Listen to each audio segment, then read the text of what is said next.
اور آگے سے اترتے ہوئے ٹرک سے جا ٹکرایا۔ وہ ٹرک میں اڑ کر جا لگا اور بے ہوش ہو گیا۔ لوگ جمع ہو گئے۔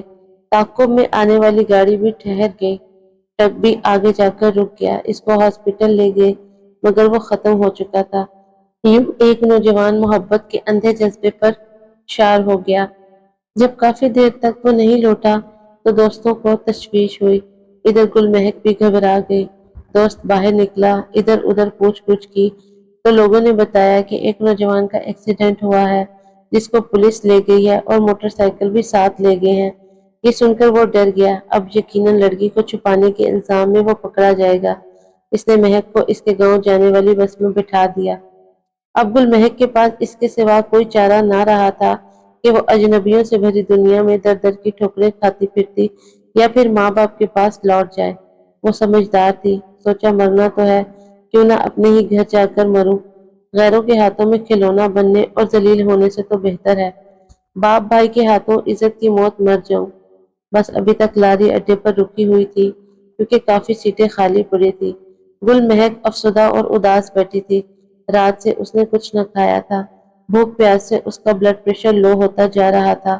وہ بے حد نقاہت محسوس کرنے لگی۔ اسے لگا جیسے وہ سیٹ پر بیٹھے بیٹھے بے ہوش ہو جائے گی۔ تبھی کسی نے ہولے سے پکارا، کیا بات ہے بی بی، تمہاری طبیعت تو ٹھیک ہے؟ دراصل دو افراد بغور اس کی حرکات و سکنات پر نظر رکھے ہوئے تھے۔ وہ جلد ہی سمجھ گئے کہ یہ بے آسرا ہے اور کسی پریشانی کے تحت تنہا سفر کر رہی ہے۔ جب ایک مرد نے ہولے سے اس کا کندھا تھپتھپایا اور اس نے دقت کے ساتھ اپنا جھکا ہوا سر اٹھا کر دیکھا تو اس کے ہاتھ میں چند بسکٹ اور چائے کی پیالی تھی۔ یہ میں اپنے لیے لایا تھا، اس نے کہا، لیکن جو ہی اپنی سیٹ پر بیٹھنے لگا مجھے محسوس ہوا کہ تم کچھ کمزوری محسوس کر رہی ہو۔ کیا سچ مچ تم بیمار ہو؟ میں بیمار نہیں ہوں۔ مرد نے اصرار کر کے چائے کی پیالی اور بسکٹ کا پیکٹ اس کے ہاتھوں میں تھمایا تو وہ انکار نہ کر سکی اور کپ اس سے لے لیا۔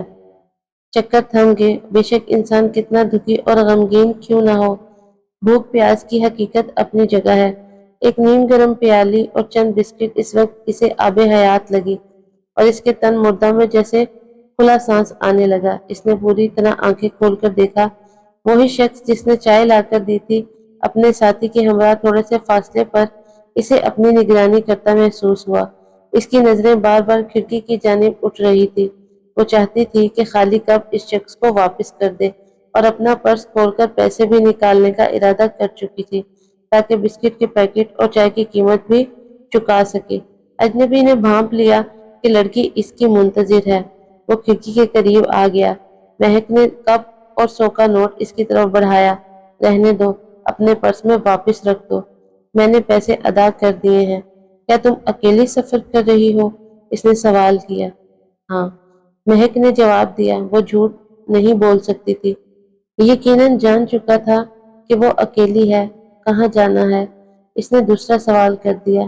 بالآخر بتانا ہی پڑا، تم غلط بس میں بیٹھ گئی ہو۔ یہ بس ادھر کو نہیں جائے گی۔ تم کو کس نے اس میں بٹھایا ہے؟ میرے ایک رشتے دار نے۔ تبھی اجنبی نے اسے غور سے دیکھا۔ گل مہک کے چہرے سے رنگ اور مہک سب اڑے ہوئے تھے۔ اس کا چہرہ اس قدر مرجھایا ہوا اور آنسوؤں سے دھلا لگ رہا تھا جیسے ابھی ابھی کسی پیارے کی میت سے اٹھ کر آئی ہو۔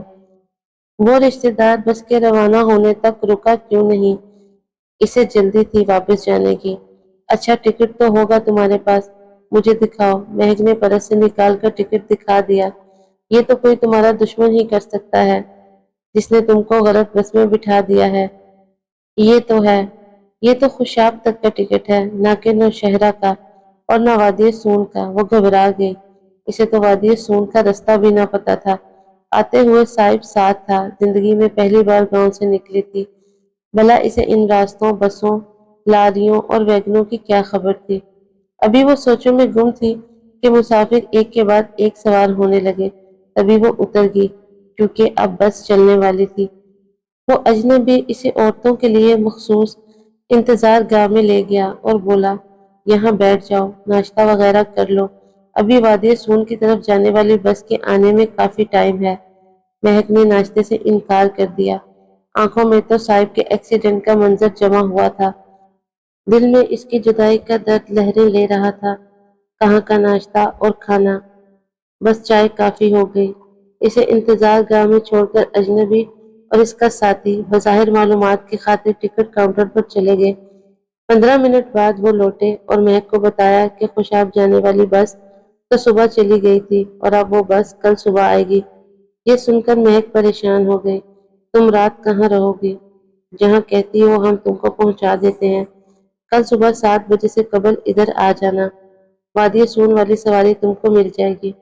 وہ کنگ بیٹھی تھی۔ لگتا ہے رات رہنے کو تمہارا کوئی ٹھکانہ نہیں ہے۔ اگر مجھ پر بھروسہ کرو تو میرے ساتھ میرے گھر چل سکتی ہو۔ گھر میں میری بیوی بچے ہیں، رات ان کے پاس رہ جانا۔ صبح تم کو تمہارے علاقے میں جانے والی بس میں سوار کر دیں گے۔ میں یہاں انتظار گاہ میں بیٹھ کر رات گزار لوں گی، تمہاری مرضی ہے۔ مسافر تو آدھی رات تک چلے جائیں گے، یہ جگہ تمہارے لیے محفوظ نہیں ہے۔ پولیس بھی رات کو چیکنگ کرتی ہے، مگر وہ ان اجنبیوں کے ساتھ کسی طور جانے پر راضی نہ تھی۔ تبھی اس شخص نے اپنے ساتھی سے کہا، چلو چلتے ہیں، ہماری بس نکل جائے گی۔ دیر نہ کرو، یہ لڑکی تو ہمیں لے ڈوبے گی۔ بس واقعی آہستہ آہستہ اڈے سے نکل رہی تھی۔ وہ دونوں تیزی قدموں سے چلے۔ تبھی مہک نے خود کو اکیلا اور غیر محفوظ محسوس کیا اور اجنبی کو پکارا۔ اجنبی ٹھہر گیا۔ دونوں نے بس کو جانے دیا اور اس کی طرف لوٹ آئے۔ ہاں بولو، اب تو ہماری بس بھی نکل گئی ہے۔ ناچار وہ اٹھ کر ان کے ساتھ چل دی۔ اب اسے کچھ آگے لے آئے جہاں ایک کار موجود تھی۔ انہوں نے اسے کار میں بیٹھنے کو کہا۔ اس کے سوا چارہ کیا تھا کہ وہ خود کو قسمت کے حوالے کر دے۔ وہ دھڑکتے دل کے ساتھ خدا کو زیر لب پکارتی جا رہی تھی، جانے اس کی منزل کہاں تھی اور آگے کیا ہونے والا تھا کہ دفعتاً ان لوگوں نے گاڑی کو بریک لگائی اور کچے میں اترنے لگے۔ گل مہک کا دل دھک دھک کرنے لگا۔ اسے سامنے پولیس کی گاڑیاں نظر آئیں۔ انہوں نے سڑک کی ناکہ بندی کی ہوئی تھی۔ آنن فانن پولیس نے ان کو گھیرے میں لے لیا۔ تینوں کو کار سے اتار لیا گیا۔ مہک کی نظر پولیس کے ساتھ آئے سردار پر پڑی۔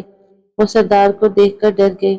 جب سب تھانے میں آ گئے تو سردار نے تھانے دار سے کہا، یہ ہماری اپنی بچی ہے، اسے حوالات میں رکھنے یا کوئی قانونی کارروائی کرنے کی ضرورت نہیں ہے۔